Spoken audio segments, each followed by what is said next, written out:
بہت شکریہ. میں ممنون ہوں کہ یہ جانتے ہوئے کہ میرا موقف تھوڑا سا مختلف ہے تنظیم اسلامی کے موقف سے، اس کے باوجود مجھے یہاں موقع دیا گیا ہے، اور یہ ایک بہت اچھی روایت ہے، اور میں سمجھتا ہوں کہ اس سے علم میں بڑھاوا ہوتا ہے.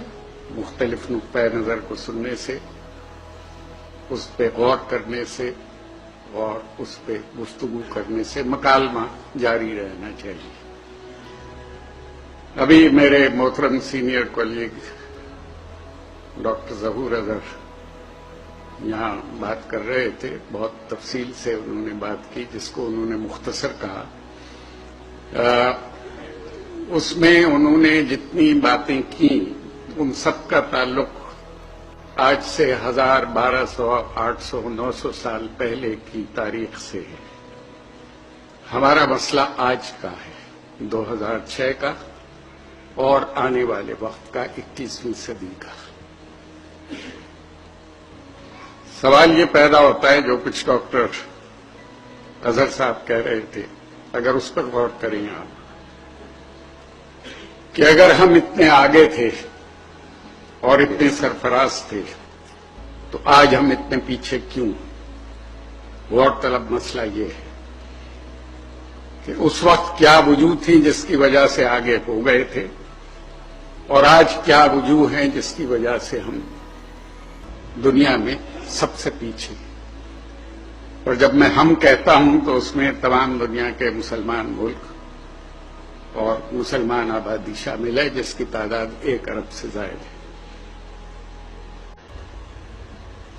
موضوع تھا آج کا روشن خیالی کا پیوند نظام تعلیم میں. ظہور اظہر صاحب نے اس پہ صرف اس میں رقص اور موسیقی کا ذکر کیا، باقی روشن خیالی کا ذکر انہوں نے نہیں کیا. روشن خیالی کی اصطلاح ایک تو سیاسی ہے، جن معنوں میں آج کل استعمال ہو رہی ہے. جنرل پرویز مشرف صاحب نے کیونکہ استعمال کی ہے، تو وہ تمام لوگ جو جنرل پرویز مشرف کے مخالف ہیں یا ان کے انداز حکومت سے اتفاق نہیں رکھتے، ان کے خیال میں روشن خیالی کا نعرہ بھی ان کا ایک سیاسی نعرہ ہے، اور اس کی کچھ سیاسی وجوہ ہیں، کچھ ضروریات ہیں ان کی، جس کی وجہ سے انہوں نے وہ نعرہ لگایا ہے. میں ذاتی طور پہ روشن خیالی کو سیاسی نعرے کے حوالے سے نہیں دیکھتا. روشن خیالی ہر دور میں اس کی تحریک رہی ہے، اور وہی معاشرے آگے بڑھتے ہیں جو روشن خیال ہوتے ہیں، جو روشن خیالی کو اپناتے ہیں. اگر آپ روشن خیالی کو جنرل پرویز مشرف سے الگ کر کے دیکھیں یا آج کے سیاسی حالات سے الگ کر کے دیکھیں تو آپ اس نتیجے پہ پہنچیں گے کہ کسی بھی معاشرے کی ترقی کے لیے، کسی بھی معاشرے کے سرفراز ہونے کے لیے اس کا روشن خیال ہونا ضروری ہے. جو معاشرے روشن خیال نہیں ہوتے وہ معاشرے ختم ہو جاتے ہیں، وہ معاشرے مٹ جاتے ہیں. ان کا حشر وہی ہوتا ہے جو دنیا میں تمام مسلمانوں کا ہو رہا ہے. روشن خیالی کا مطلب ہے وقت کی رفتار کو پہچاننا اور اپنے آپ کو اس کے مطابق چلنے کے قابل بنانے کو روشن خیالی کہتے ہیں. دنیا میں بے شمار روشن خیالی کی تحریکیں چلی. دنیا میں جتنے پیغمبر آئے وہ سب روشن خیال تھے. انہوں نے جو اس وقت کے ایگزسٹنگ معاشرے تھے ان میں جو خرابیاں تھیں، ان میں جو برائیاں تھیں، ان میں جو ایسی عادات و اطوار لوگوں میں آ گئی تھی جن کا بدلنا ضروری تھا، انہوں نے اس کو بدلنے کی جو تحریک شروع کی وہ اس دور کے گیون معاشروں میں کنٹمپریری حالات میں روشن خیالی کی موومنٹس تھی. یورپ میں روشن خیالی کی موومنٹ کی کئی تحریکیں چلی. سب سے بڑی تحریک جس کے رینیسانس کہتے ہیں، جس کے بعد سے یورپ ساری دنیا پہ حکومت کر رہا ہے یا کرتا رہا ہے، اس کی ابتدا 15ویں-16ویں صدی میں اس وقت ہوئی جب علم عام آدمی تک پہنچنے لگا.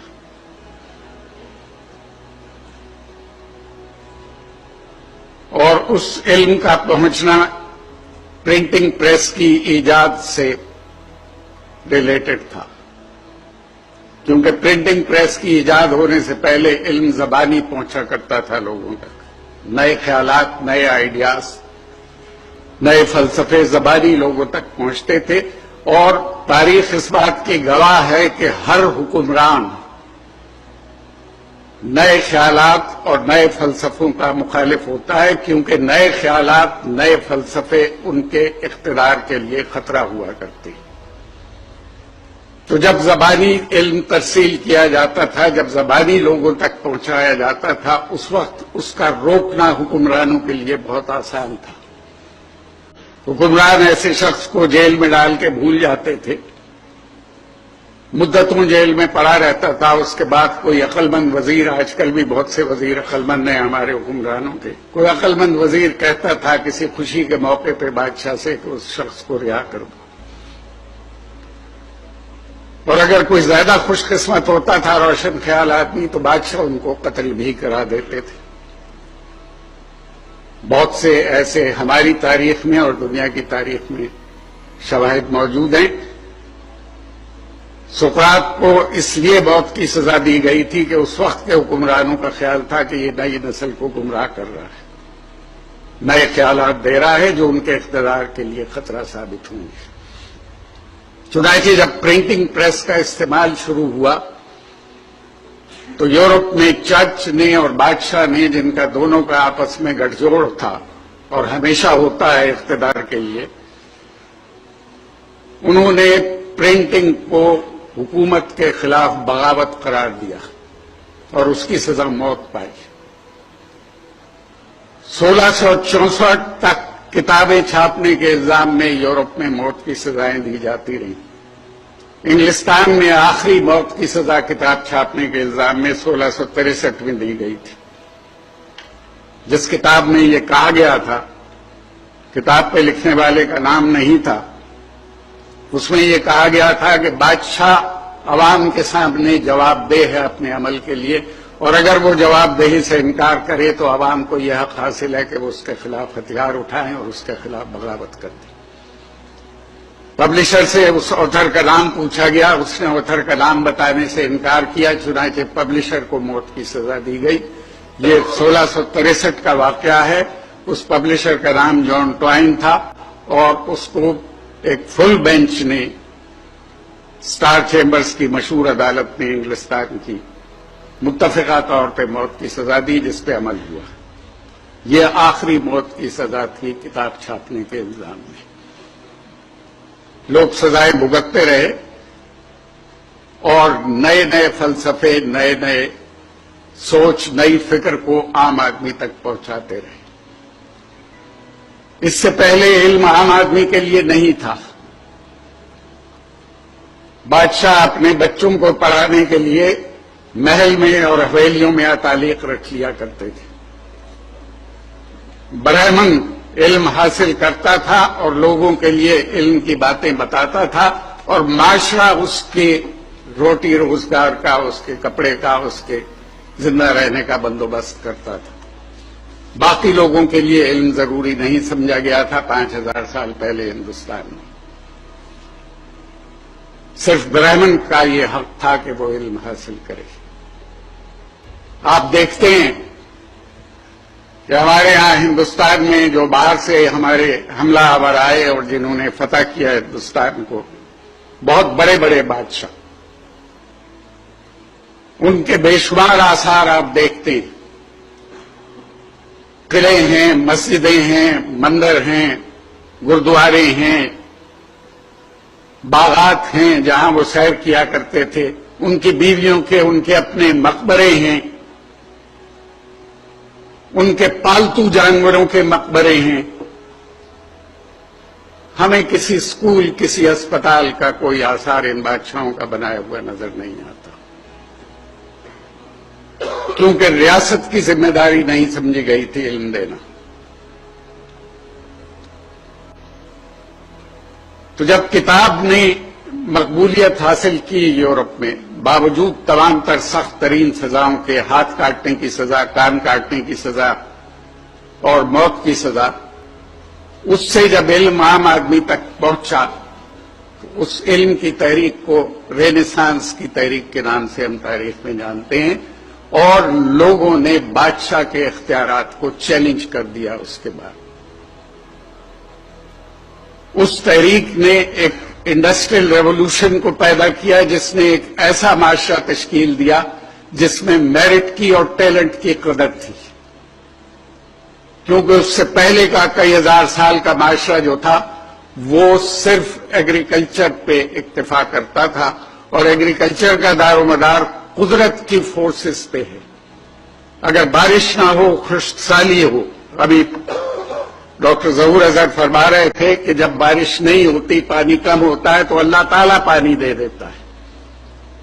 تو جب بارش نہیں ہوتی، خشک سالی ہوتی ہے، تو ہم بھی اللہ تعالیٰ ہی سے دعا مانگتے ہیں نماز پڑھ کے. ہندو اپنے دیوتا کے سامنے پوجا پاٹ کر کے بارش کی دعا مانگ رہا ہے. ہم بارش کروا نہیں سکتے، ہم صرف دعا مانگ سکتے ہیں.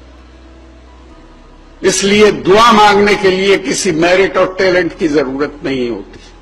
لہذا اس معاشرے میں میرٹ اور ٹیلنٹ کو ریکگنائز نہیں کیا جاتا تھا. لیکن انڈسٹریل سوسائٹی میں، جس میں ہر پیسہ لگانے والے کا خیال یہ ہوتا ہے کہ اسے بہترین ٹیلنٹڈ لوگ ملنے چاہیے، جس نے کروڑوں روپے لگا کے فیکٹری بنائی ہے، یہ اس کے مفاد میں ہے کہ اس کے پاس بہترین انجینئر ہو، اس کے پاس بہترین مکینک ہو، اس کے پاس بہترین مارکیٹنگ مینیجر ہو، اس کے پاس بہترین اسکلڈ مزدور ہو. یہ اس کا فائدہ ہے. لہذا بہترین لوگ خود بخود ریکگنائز ہو جاتے ہیں اور ان کو ان کی قیمت پوری ملتی ہے.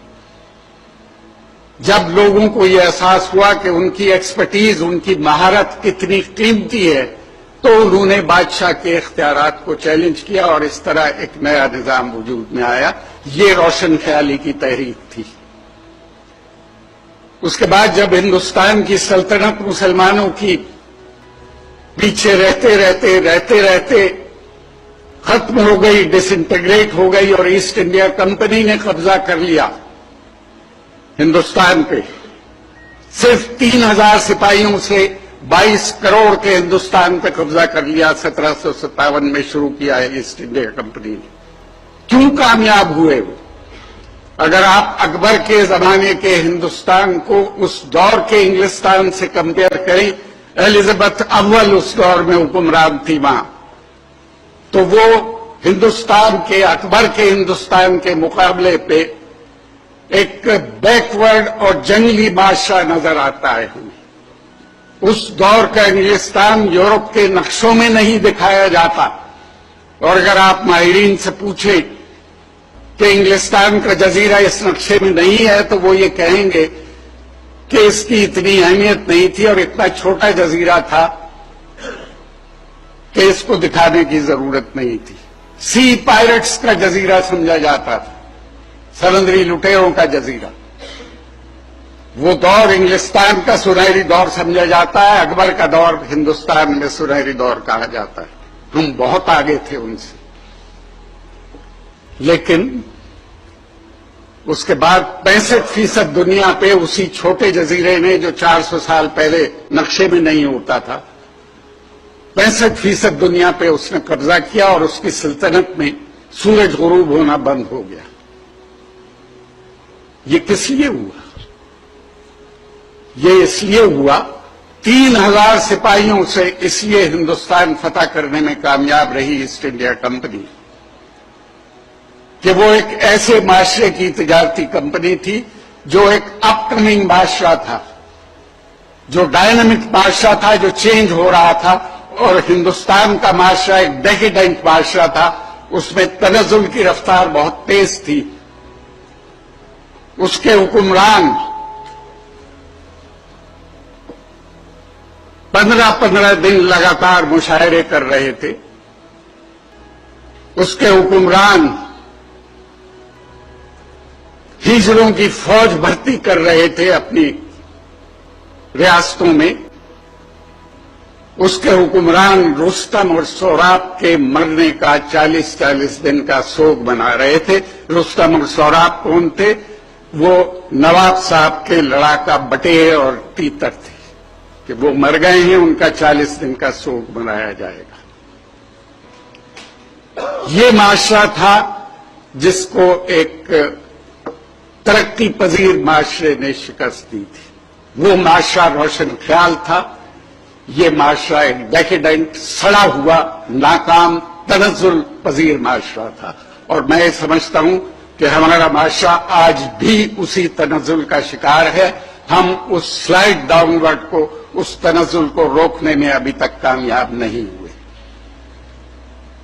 ہمارے ہاں آج بھی میرے جیسے کمزور نظر کے، جن کو 4 قدم دور چیز نظر نہیں آتی، حبیب بینک پلازا کی چھت پہ کھڑے ہو کے عید کا چاند دیکھتے ہیں، جبکہ آپ 200 سال کے چاند پریڈکٹ کر سکتے ہیں کہ کس وقت اور کس دن نظر آئے گا۔ تو یہ روشن خیالی کا مطلب ناچ گانا رقص نہیں ہے، وہ بھی ایک چھوٹا سا حصہ ہے معاشرے کا۔ رقص اگر برا ہوتا تو جنگل میں مور کبھی رقص نہ کرتا۔ رقص اگر برا ہوتا، موسیقی اگر بری ہوتی تو کوئل اور بلبل کے چہچہانے کی آوازیں کبھی قدرت پیدا نہ کرتی۔ تو میں صرف آپ کو یہ کہہ رہا تھا کہ اگر موسیقی بری چیز ہوتی، میں یہ نہیں کہہ رہا کہ آپ ناچ گانا اپنا لیجئے، مت اپنائیے، کوئی زبردستی نہیں ہے آپ پہ، لیکن اگر موسیقی لے سر بری ہوتی تو قدرت کبھی لے اور سر کو ایجاد نہ کرتی۔ یہ تو قدرت کے بس میں تھا۔ سوال یہ پیدا ہوتا ہے